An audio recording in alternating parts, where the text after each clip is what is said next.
तो दोस्तों, क्योंकि सास भी कभी बहू थी के आज के एपिसोड की शुरुआत घर के बाहर से होती है, जहां तुलसी देखती है कि पार्थ काफी ध्यान से सजावट करवा रहा है। पूरा माहौल किसी खास मौके की तैयारी जैसा लग रहा होता है। तो तुलसी उससे पूछती है कि आखिर ये सारी डेकोरेशन किस लिए हो रही है। इस पर पार्थ कहता है कि आज वैष्णवी का बर्थडे है और वो उसके लिए एक सरप्राइज तैयार कर रहा है। तभी समायरा वहां आती है और मजाक में कहती है कि भैया, पूरी बात बता ही दो, आधी बात से काम नहीं चलेगा।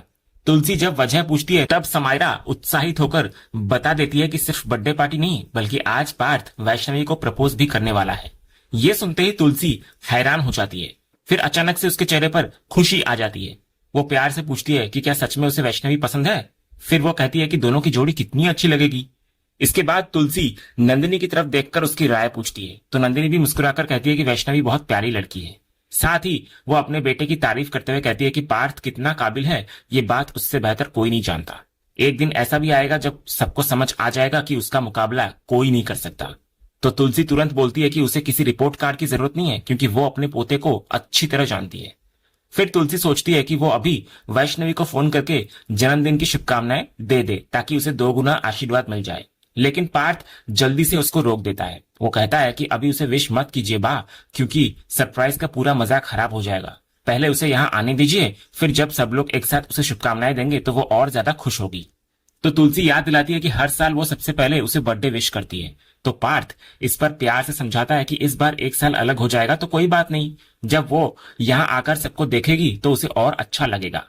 तो आखिरकार तुलसी मान जाती है, लेकिन उसको हंसते हुए सलाह देती है कि प्रपोज करते समय कोई गड़बड़ मत कर देना। तो पार्थ भरोसा दिलाता है कि सब कुछ ठीक होगा। तब तुलसी मजाक में कहती है कि वो बिल्कुल अपने दादा पर गया है, पूरा रोमांटिक।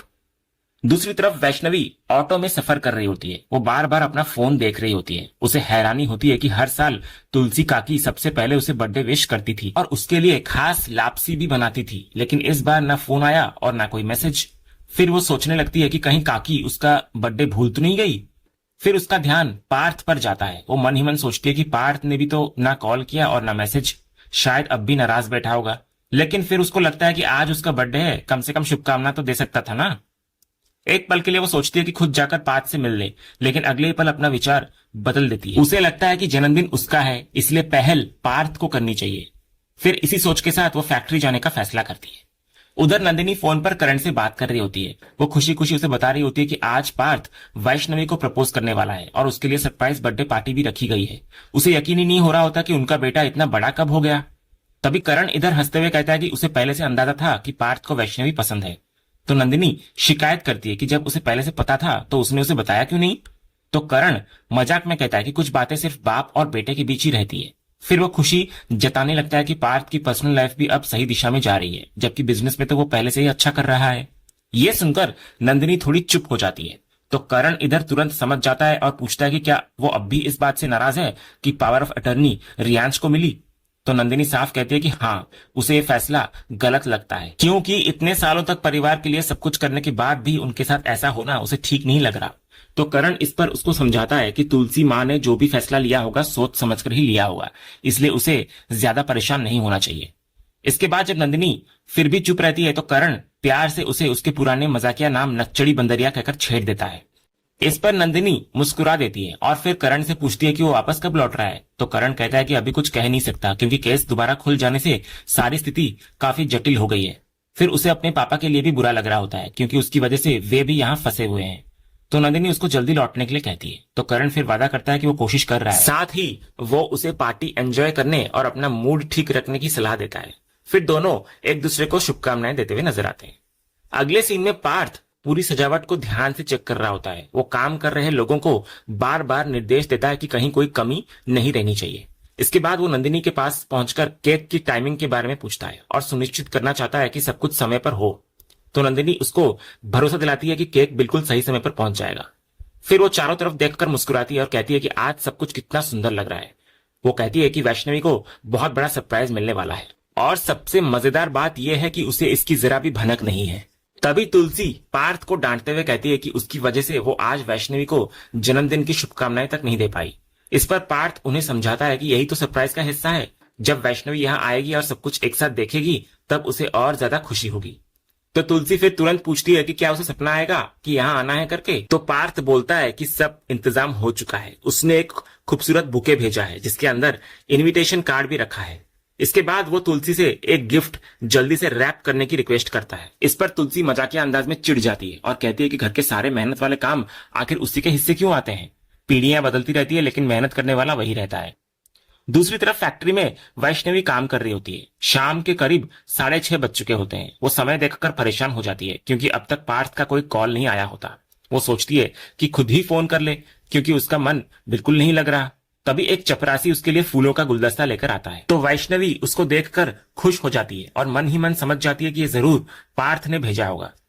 वो बुके में रखा कार्ड को निकालती है। सामने जन्मदिन की शुभकामनाएं लिखी होती है, हैप्पी बर्थडे, लेकिन पीछे कोई खास संदेश नहीं होता। ये देखकर वो थोड़ा उलझ जाती है। फिर वो जाकर चपरासी से पूछती है कि ये किसने भेजा। तो चपरासी कहता है कि ये फैक्ट्री के सभी कर्मचारियों की तरफ से है। ये सुनते ही वैष्णवी का चेहरा उतर जाता है। वो वापस कैबिन में जाकर बैठ जाती है और भावुक होकर सोचती है कि फैक्ट्री के लोगों को भी उसका जन्मदिन याद रहा, लेकिन पार्थ ने एक कॉल तक नहीं किया। साथ ही उसे यह भी बुरा लगता है कि तुलसी ने भी इस बार सबसे पहले शुभकामनाएं नहीं दी। इसी बीच रियांश कैबिन में पहुंचता है। उसके हाथ में कुछ जरूरी डिजाइन्स की फाइल होती है। वो बताने लगता है कि ये डिजाइन्स आज ही पूरे करने जरूरी है। वो कहता है कि उसने पार्थ का इंतजार किया लेकिन वो अभी तक नहीं आया, इसलिए काम रुक नहीं सकता। तो इस पर वैष्णवी थकी हुई आवाज में कहती है कि आज रहने देते हैं, कल कर लेंगे। तो रियांश पूछता है कि आज ऐसा क्या खास है, कोई फेस्टिवल है क्या। तो वैष्णवी सिर्फ इतना कहती है कि बहुत देर हो चुकी है। तो रियांश मजाक में पूछता है कि क्या अब वो घड़ी देखकर काम करने लगी है या सिर्फ पार्थ के साथ ही काम करती है। तो वैष्णवी बात को टाल देती है और आखिर दोनों साथ बैठकर काम शुरू करते हैं। उधर शांति निकेतन में समय बीतता जा रहा होता है। रात के करीब 8:30 बज चुके होते हैं और नंदिनी बार बार पार्थ से पूछ रही होती है कि वैष्णवी अब तक क्यों नहीं पहुंची। तो पार्थ भी परेशान हो जाता है लेकिन खुद को फिर समझाता है कि शायद वो रास्ते में होगी। तुलसी फिर उसे सुनाती है कि उसकी वजह से वो न बात कर पाई और न शुभकामनाएं दे पाई। उसे यकीन होता है कि वैष्णवी को बुरा लगा होगा। तभी समायरा और पार्थ दोनों मिलकर तुलसी को समझाते हैं कि सरप्राइज का मजा आखिर इसी में है। लेकिन तुलसी बोलती है कि उसे आजकल के बच्चों के ये तरीके समझ नहीं आते। तभी गौतम, जो कि वहीं पर होता है, मजाक में कहता है कि आज की पीढ़ी को हर चीज में एक्साइटमेंट चाहिए। इस पर तुलसी पुराने समय की बात छेड़ देती है और कहती है कि पहले तो शादी से पहले लड़का लड़की एक दूसरे को देखते तक नहीं थे। तो गौतम फिर हंसते हुए कहता है कि अब तो महीनों डेटिंग करने के बाद लोग प्रपोज करते हैं। फिर तुलसी कहती है कि चाहे जो करो बस खुश रहो, क्योंकि घर के बड़ों को आखिर यही चाहिए। इसी दौरान नंदिनी ताना कसते हुए कहती है कि समय के साथ बड़े भी बदल जाते हैं। बच्चों की पसंद समझना और उसे अपनाना दोनों अलग बातें हैं। तो तुलसी कहती है कि घर के बड़ों को बच्चों की खुशी और उनकी पसंद समझनी चाहिए। तो इस पर नंदिनी बोलती है कि कहने और करने में बहुत फर्क होता है माँ। कहना बहुत आसान होता है क्योंकि आप भी तो इतनी बड़ी बड़ी बातें करती हैं, लेकिन आपने भी क्या किया। तभी इतने में पार्थ नंदिनी को रोक लेता है कि प्लीज मॉम, रहने दो ना, आज ऐसी बातें मत करो प्लीज, स्पेशल डे है आज। तो इस पर नंदिनी चुप हो जाती है। इसके बाद पार्थ वैष्णवी को फोन करने का सोचता है, लेकिन समायरा सुझाव देती है कि वो खुद कॉल करेगी ताकि सरप्राइज खराब ना हो। लेकिन जब कॉल लगाया जाता है तो फोन स्विच ऑफ आता है। 2 बार कोशिश करने के बाद भी वही नतीजा आता है। ये सुनकर पार्थ की चिंता बढ़ जाती है। तभी तुलसी अंदाजा लगाती है कि शायद वैष्णवी नाराज होकर फोन बंद कर चुकी है। इसी बीच नियति के फोन पर रियांश का कॉल आता है। तो नियति उधर से पूछती है कि वो अब तक फैक्ट्री में क्या कर रहा है। तो रियांश कहता है कि बहुत जरूरी काम है और अभी खत्म नहीं हुआ, इसलिए देर हो गया आने में। जब नियति पूछती है कि वो अकेला कैसे काम कर रहा है जबकि पार्थ तो घर पर है, तब रियांश कहता है कि वो अकेला नहीं बल्कि वैष्णवी के साथ मिलकर काम कर रहा है। तो ये सुनते ही नियति जानबूझकर ऊंची आवाज में दोहराती है कि वैष्णवी उसके साथ फैक्ट्री में है। तो उसकी बात सुनकर वहां मौजूद सभी लोग चौंक जाते हैं, खास करके पार्थ। रियांश जल्दी से कॉल खत्म कर देता है। इसके बाद नियति इधर सबको बताती है कि जिस वैष्णवी का सब लोग इंतजार कर रहे हैं वो इस समय फैक्ट्री में रियांश के साथ मौजूद है। तभी तुलसी दोबारा पार्थ को डांटती है और पूछती है उसने निमंत्रण सही तरीके से पहुंचाया भी है या नहीं। तो पार्थ कहता है कि उसने बुके और कार्ड दोनों भेजे थे और डिलीवरी की पुष्टि भी मिल चुकी थी। तो तुलसी फिर फैसला करती है कि अब सीधे वैष्णवी से बात करनी होगी। लेकिन पार्थ नाराज होकर कहता है कि अगर निमंत्रण मिलने के बाद भी वो नहीं आई तो अब बात करने का कोई मतलब नहीं। तो इस पर तुलसी पार्थ को समझाती है कि इतनी बड़ी तैयारी और इतना बड़ा फैसला किसी छोटी गलतफहमी की वजह से नहीं छोड़ा जा सकता। आखिर में वो तय करती है कि सब लोग फैक्ट्री जाकर खुद वैष्णवी से बात करेंगे। इधर समायरा भी साथ चलने के लिए उत्साहित होती है, लेकिन नंदिनी उसको याद दिलाती है कि अगले दिन उसका एग्जाम है। तो तुलसी भी उसे घर पर रहकर पढ़ाई करने को कहती है और गौतम को उसकी जिम्मेदारी सौंपती हुई नजर आती है। इसके बाद तुलसी, नंदिनी और पार्थ फैक्ट्री के लिए निकल जाते हैं ताकि वैष्णवी से मिलकर सारी गलतफहमी दूर की जा सके।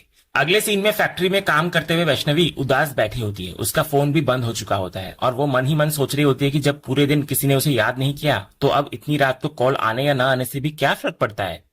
इसी बीच रियांश 2 कॉफी लेकर आता है। एक कप वो वैष्णवी की तरफ बढ़ाता है, लेकिन उसका मूड इतना खराब होता है कि वो लेने से भी मना कर देती है। तभी रियांश उसकी आंखों में आंसू देख लेता है। वो फौरन पूछता है कि आखिर बात क्या है। वो उसे भरोसा दिलाता है कि वो चाहे तो उससे अपनी परेशानी साझा कर सकती है। तो भावुक होकर वैष्णवी बता देती है कि आज उसका बर्थडे है। तो ये सुनकर रियांश चौंक जाता है। वो हल्के अंदाज में पूछता है कि क्या सिर्फ इसलिए दुखी है वो क्योंकि आज कोई पार्टी नहीं हो पाई। तो वैष्णवी साफ कहती है कि उसे पार्टी की परवाह नहीं है, लेकिन जन्मदिन पर अपनों की शुभकामनाएं तो मायने रखती है ना। तो रियांश तुरंत माफी मांगता है। वो कहता है कि अगर उसे पहले पता होता तो कम से कम फूल लेकर वो जरूर आता। तब वैष्णवी कहती है कि बुके तो मिला है, लेकिन वो फैक्ट्री के कर्मचारियों की तरफ से था, कम से कम उन्हें तो उसका जन्मदिन याद रहा। तो ये सुनकर रियांश को और भी बुरा लगता है। वो खुद को जिम्मेदार मानते हुए कहता है कि शायद उसे आज इतनी देर तक यहाँ नहीं रोकना चाहिए था। वो चाहता है कि वैष्णवी अब काम छोड़कर चली जाए घर, लेकिन वैष्णवी बोलती है कि अब घर जाकर भी क्या करेगी वो, इसलिए बेहतर है काम ही पूरा कर लिया जाए। तब रियांश सुझाव देता है कि बस एक आखिरी डिजाइन खत्म कर लेते हैं, फिर वो घर चली जाए। इसके बाद वो उसे आंसू पोंछने के लिए कहता है और कॉफी पकड़ाता है। कुछ देर बाद रियांश चुपचाप किसी को मैसेज करने लगता है। फिर अगले ही पल अचानक फैक्ट्री का चपरासी वैष्णवी के केबिन के बाहर एक केक लेकर पहुंचता है और उसको कहता है कि यह उसके लिए आया है। तो केक देखकर वैष्णवी का चेहरा खिल उठता है। वो केक लेकर रियांश के पास आती है, लेकिन उसके कुछ कहने से पहले रियांश उसको बर्थडे की शुभकामनाएं देता है और कहता है कि ये उसी की तरफ से है। तो वैष्णवी हैरानी से पूछती है कि क्या ये सब उसने किया है। तो रियांश मुस्कुराकर हाँ बोलता है और मजाक में जोड़ता है कि वो इतना भी बुरा नहीं है। वो कहता है कि अगर उसको पहले से पता होता तो वो पूरी ऑफिस में पार्टी का इंतजाम कर देता है, लेकिन अब इसी केक से काम चलाना पड़ेगा। फिर वो उसको समझाता है कि उसे उदास होने की जरूरत नहीं है, क्योंकि वो जानता है कि उसको सबसे ज्यादा इस बात का दुख है कि किसी ने उसे विश नहीं किया। इसके बाद वो मजाक के अंदाज में कहता है कि कम से कम एक मुस्कान तो दे दे वो, क्योंकि मुस्कुराते हुए वो उतनी भी बुरी नहीं लगती। तो ये सुनकर वैष्णवी के चेहरे पर हल्की सी मुस्कान आ जाती है। इसके बाद रियांश तुरंत केक टेबल पर रख देता है और कहता है कि केक कटिंग बिना म्यूजिक के अधूरी होती है, इसलिए आज एक बर्थडे सॉन्ग तो बनता है। इसके बाद वो उसे 1 मिनट रुकने को कहकर कैंडल ढूंढने निकल जाता है। कुछ तलाशने के बाद उसे एक मोमबत्ती मिल जाती है। वैष्णवी पूछती है कि इसकी क्या जरूरत थी। तो रियांश कहता है कि केक और कैंडल का रिश्ता हमेशा से साथ का रहा है, इसलिए बर्थडे का केक बिना कैंडल के अधूरे लगता है। इतना बोलकर वो कैंडल जलाकर केक पर लगा देता है। फिर जब वैष्णवी कैंडल बुझाकर केक काटने वाली होती है तब रियांश उसको दोबारा रोक लेता है। वो याद दिलाता है कि जन्मदिन पर लोग कोई ना कोई इच्छा जरूर मांगते हैं। इस पर वैष्णवी कुछ पल के लिए चुप हो जाती है, कुछ बोलती नहीं। और इधर रियांश सोचता है कि इस बार इच्छा वैष्णवी की नहीं बल्कि उसकी अपनी पूरी होने वाली है। और इसी रोमांचक मोड के साथ आज का ये एपिसोड यहीं पर खत्म होता है। तो दोस्तों, आपको आज के एपिसोड का कौन सा सीन सबसे ज्यादा पसंद आया हमें कमेंट बॉक्स में जरूर बताएं। अगर आप क्योंकि सास भी कभी बहू के फैन हैं और कोई भी अपडेट मिस नहीं करना चाहते तो हमारे इस चैनल को सब्सक्राइब करना ना भूलें और बेल आइकन को भी जरूर दबाएं। हम मिलते हैं अगले एपिसोड के अपडेट के साथ। तब तक के लिए धन्यवाद।